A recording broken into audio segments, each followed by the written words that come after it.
Friends, ಎಲ್ಲರಿಗೂ ನಮಸ್ಕಾರ. Welcome to Divya Shankar YouTube channel. ಎಲ್ಲರೂ ಹೇಗಿದ್ದೀರಾ, ಚೆನ್ನಾಗಿದ್ದೀರಾ ಅಂತ ಅಂದ್ಕೊಳ್ತೀನಿ. ಇವತ್ತಿನ ವಿಡಿಯೋ ಏನಪ್ಪ ಅಂತ ನೀವು ಯೋಚನೆ ಮಾಡ್ತಾ ಇದ್ದೀರಾ. ಇಲ್ಲಿ ನೀವು ನೋಡ್ತಾ ಇರ್ಬೋದು, ಸಿದ್ಧಲಿಂಗೇಶ್ವರ ಜಾತ್ರಾ ಮಹೋತ್ಸವ ಟೈಮಲ್ಲಿ ತೆಗೆದಿರೋ ಅಂಥ ವಿಡಿಯೋ ಕ್ಲಿಪ್ಪಿಂಗ್ ಇದು. ಜಾತ್ರೆ ಹೇಗಾಯಿತು, ಹೇಗೆ ನಡೀತು, ಏನು ಕಾಮಿಡಿ ಆ ಥರ ಎಲ್ಲ ನಿಮಗೆ ತೋರಿಸ್ತೀನಿ. ನೀವು ಕೂಡ ನೋಡ್ಬೋದು ಏನಾಗಿದೆ ಅಂತ. ಹರಾಜು ಪ್ರಕ್ರಿಯೆಯಲ್ಲಿ ತಮ್ಮದಾಗಿಸಿಕೊಂಡಿದ್ದಾರೆ. ಅವರಿಗೆ ಶ್ರೀ ಕ್ಷೇತ್ರದ ವತಿಯಿಂದ ಎಲ್ಲ ಭಕ್ತ ಸಮೂಹದ ವತಿಯಿಂದ ತುಂಬ ಹೃದಯದ ಧನ್ಯವಾದಗಳು. ಬ್ಯಾರಿಕೇಡ್ ಪಕ್ಕದಲ್ಲಿ ನಮ್ಮ ಶ್ರೀಮತಿಯವರಿದ್ದಾರೆ, ಸ್ವಲ್ಪ ಸುಸ್ತಾಗಿದ್ದಾರೆ, ದಯವಿಟ್ಟು ಬಂದು. ವಿಶ್ವಕುಮಾರ್,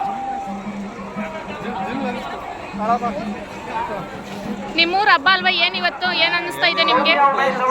ಮೀಟಿಂಗ್ ನಲ್ಲಿ ನಮ್ಮ ಒಂದು ಸಂಪುಟಕ್ಕೆ ಸಹಿ ಮಾಡಿ.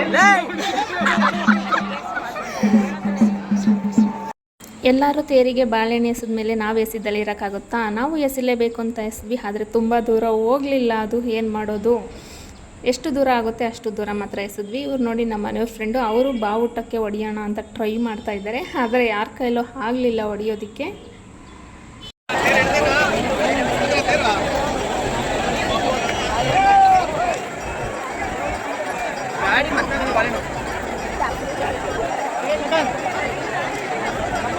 ನೀವು ನೋಡ್ತಾ ಇರ್ಬೋದು ಯಡಿಯೂರು ತೇರಿಗೆ ಎಷ್ಟು ಜನ ಬಂದಿದ್ದಾರೆ ಅಂತ. ಸ್ಯಾಟರ್ಡೆ ಸಂಡೇ ಇರೋದ್ರಿಂದ ತುಂಬ ಜನ ಬಂದಿದ್ದರು. ಹಾಲಿಡೇಸ್ ಇರುತ್ತಲ್ವಾ, ಸೊ ಅದಕ್ಕೆ ತುಂಬ ಜನ ಬಂದಿದ್ದರು. ಇಷ್ಟು ಜನ ನೋಡಿ ತುಂಬ ಖುಷಿ ಆಯಿತು ಜಾತ್ರೆಯಲ್ಲಿ. ನೀವು ನೋಡ್ತಾ ಇರ್ಬೋದು. ಇದರಲ್ಲಿ ನೀವು ಕೂಡ ಬಂದಿದ್ದೀರಾ ಅಂತ ಹೇಳಿದ್ರೆ ಕಮೆಂಟ್ ಮೂಲಕ ತಿಳಿಸಿ. ಇದು ನೋಡಿ, ತೇರು ಎಳೆದ ಮೇಲೆ ಆಯಾಸ ಆಗುತ್ತೆ ಅಂತ ನೀರ್ಮಜ್ಜಿಗೆ ಪಾನಕ ಕೊಡ್ತಾರೆ. ಮತ್ತು ಮನೆಯಲ್ಲಿ ಬಂದು ಒಂದು ಫೋಸ್ ಕಾರ್ಯಕ್ರಮ ನಡೆಯಿತು. ನೋಡಿ ಎಲ್ಲರೂ ಹೇಗೆ ಒಂದೊಂದು ಫೋಸ್ ಕೊಡ್ತಾ ಇದ್ದಾರೆ ಅಂತ ಹೇಳಿ.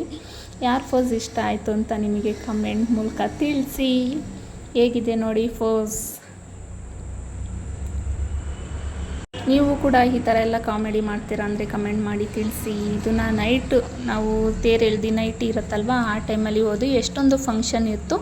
ಅದರಲ್ಲಿ ಭರತನಾಟ್ಯ ಮಾಡ್ತಾಯಿದ್ರು, ಅದು ಒಂದು ನೋಡಿ. ಮತ್ತು ಇದು ಬಿಲ್ಪತ್ರೆ ಉತ್ಸವ ಅಂತ ಹೇಳಿ ಮಾಡ್ತಾರೆ. 12 ಗಂಟೆಗೆ ಸ್ಟಾರ್ಟ್ ಆದರೆ ಬೆಳಗಿನ ಜಾವವರೆಗೂ ನಡೆಯುತ್ತೆ. ಇದು ನೋಡೋಕ್ಕೆ ತುಂಬ ಚೆನ್ನಾಗಿರುತ್ತೆ. ನೋಡಿ, ದೇವರಿಗೆ ಅಲಂಕಾರ ಮಾಡ್ತಾಯಿದ್ದಾರೆ. ಅಲಂಕಾರ ಮಾಡಿದ್ಮೇಲೆ ನಿಮಗೂ ಕೂಡ ತೋರಿಸ್ತೀನಿ. ಅಷ್ಟರಲ್ಲಿ ದೇವಸ್ಥಾನ ಸುತ್ತ ಒಂದು ವಿಸಿಟ್ ಹಾಕಿ ನೋಡ್ಕೊಂಡು ಬರೋಣ ಅಂತ ಹೇಳಿ ಹೋಗಿದ್ವಿ. ಆವಾಗ ತೆಗ್ದಿರೋಂಥ ವಿಡಿಯೋ ಕ್ಲಿಪ್ಪಿಂಗ್ ಇದು. ನೋಡ್ತಾ ಇರ್ಬೋದು ನೀವು. ದೇವಸ್ಥಾನ ಎಷ್ಟು ಚೆನ್ನಾಗಿ ಲೈಟಿಂಗ್ಸಲ್ಲಿ ಬಿಟ್ಟು ಅಲಂಕಾರ ಮಾಡಿದ್ದಾರೆ ಅಂತ ಹೇಳಿ. ಈ ಥರ ಗೊಂಬೆನೆಲ್ಲ ಬಂದಿದ್ದರು, ಅವರು ಫೋಟೋಗೆಲ್ಲ ಫೋಸ್ ಕೊಡ್ತಾಯಿದ್ರು. ನಾನು ಆ ಟೈಮಲ್ಲಿ ಒಂದು ವಿಡಿಯೋ ಕ್ಲಿಪ್ಪಿಂಗ್ ಮಾಡಿಕೊಂಡೆ, ನಿಮಗೂ ಕೂಡ ತೋರಿಸೋಣ ಅಂತ ಹೇಳಿ. ಜಾತ್ರೆ ಟೈಮಲ್ಲಿ ಈ ಥರ ಇದ್ದರೆ ನೋಡೋಕ್ಕೆ ತುಂಬ ಖುಷಿ ಆಗುತ್ತೆ. 3 ದಿನ ಕಂಟಿನ್ಯೂಸ್ ಗ್ರ್ಯಾಂಡ್ ಜಾತ್ರೆ ಆಗುತ್ತೆ. ಆವಾಗ ಈ ಥರ ಎಲ್ಲ ಫಂಕ್ಷನ್ ಇರುತ್ತಲ್ವ, ಅದನ್ನು ನೋಡೋಕ್ಕೆ ತುಂಬ ಖುಷಿ ಆಗುತ್ತೆ ನಮಗಂತೂ. ನಿಮಗೆ ಏನು ಅನಿಸುತ್ತೆ, ಈ ಥರ ಜಾತ್ರೆಯಲ್ಲಿ 3 ದಿನ ಇದ್ದರೆ ನೈಟೆಲ್ಲ ನೋಡೋದಕ್ಕೆ ಇಷ್ಟ ಆಗುತ್ತಾ ಇಲ್ವಾ? ನೀವು ಎಲ್ಲಾದರೂ ಜಾತ್ರೆಗೆ ಹೋಗಿದ್ದೀರಾ ಅಂತ ತಿಳಿಸ್ಬೋದು. ನೋಡ್ತಾ ಇರ್ಬೋದು ಹೇಗೆ ಡ್ಯಾನ್ಸ್ ಮಾಡ್ತಾಯಿದ್ದಾರೆ. ಅವರು ಯಾರಿಗಾದರೂ ಫೋಟೋಗೆ ಸೆಲ್ಫಿ ಕೊಡಿ ಅಂತ ಹೇಳಿದ್ರೆ ಚೆನ್ನಾಗಿ ಫೋಸ್ ಕೊಡ್ತಾರೆ. ಇದು ನೋಡಿ, ದೇವರಿಗೆ ಅಲಂಕಾರ ಮಾಡಿದ್ಮೇಲೆ ತೆಗ್ದಿರೋಂಥ ವಿಡಿಯೋ ಕ್ಲಿಪ್ಪಿಂಗು. ನಿಮಗೂ ಇಷ್ಟ ಆಗಿದೆ ಅಂದ್ಕೊಳ್ತೀನಿ. ಆ ಸಿದ್ಧಲಿಂಗೇಶ್ವರ ಸ್ವಾಮಿ ನಿಮಗೂ ಆಯಸ್ಸು, ಆರೋಗ್ಯ, ಐಶ್ವರ್ಯ ಕೊಟ್ಟು ಕಾಪಾಡಲಿ ಅಂತ ಬೇಡ್ಕೊಳ್ತಾ ಈ ವಿಡಿಯೋನ ಇಲ್ಲಿಗೆ ಮುಗಿಸ್ತಾ ಇದ್ದೀನಿ. ಈ ವಿಡಿಯೋ ನಿಮಗೆ ಇಷ್ಟ ಆಗಿದರೆ ಪ್ಲೀಸ್ ಲೈಕ್ ಮಾಡಿ, ಶೇರ್ ಮಾಡಿ, ಕಮೆಂಟ್ ಮಾಡೋದನ್ನ ಮರಿಬೇಡಿ. ಇನ್ನೂ ಯಾರ್ಯಾರು ಈ ವಿಡಿಯೋನ ಸಬ್ಸ್ಕ್ರೈಬ್ ಮಾಡ್ಕೊಳ್ದಲ್ಲೇ ನೋಡ್ತಾ ಇದ್ದೀರಾ ಅವರು ಪ್ಲೀಸ್ ಸಬ್ಸ್ಕ್ರೈಬ್ ಮಾಡಿಕೊಂಡು ಈ ವಿಡಿಯೋನ ನೋಡಿ. ನಾನು ಯಾವುದೇ ವಿಡಿಯೋನ ನಿಮಗೆ ಹಾಕಿದ್ರೂ ಫಸ್ಟಾಗಿ ನೋಟಿಫಿಕೇಷನ್ ಬರುತ್ತೆ. ಈ ವಿಡಿಯೋನ ಫಸ್ಟು ನೀವೇ ನೋಡ್ಬೋದು. ಥ್ಯಾಂಕ್ ಯು, ಧನ್ಯವಾದಗಳು ಈ ವಿಡಿಯೋ ನೋಡೋದಕ್ಕಾಗಿ.